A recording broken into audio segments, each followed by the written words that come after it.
What surprised me and stuck with me most about what I read in the article Constitution and What is Owed was learning about the occurrence of Black Wall Street, where they burned more than 1,200 homes and businesses down, including a department store, a library, and a hospital, and killed hundreds who were believed to be buried in mass graves.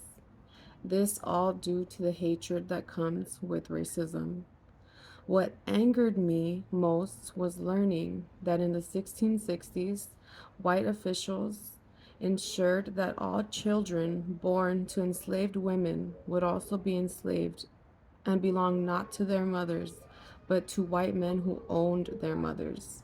As a woman and a mother, I cannot imagine how awful it must have felt to bring a child into this world, especially when black women were often raped by their owners and have them ripped from you and be property to a white man with no power to fight against it.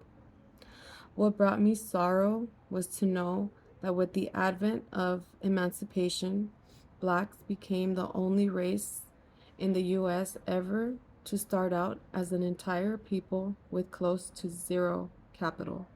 Some even returned to the heartbreaking decision of going back to bend over in the fields of their former enslavers as sharecroppers, just so they would not die.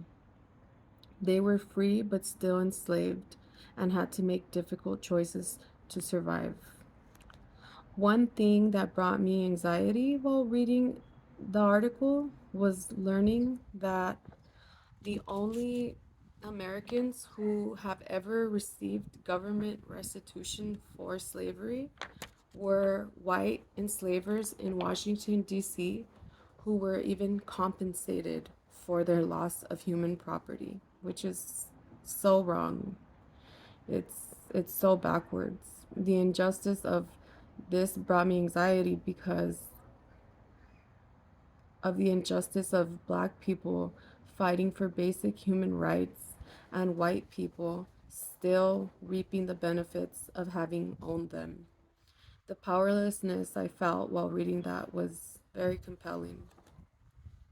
One question I have came with the ending of the article when it says it is time for this country to pay its debt. It's time for reparations. I was left wondering how that would work in politics in our society today, as divided as it is. Would it be possible to actually make that happen? Is that an actual possibility that we can see if we fight hard enough to stand together and make things right? As a result of reading this article, it impacted my view of slavery in breaking down systemic racism against black people in this country and how it came to be.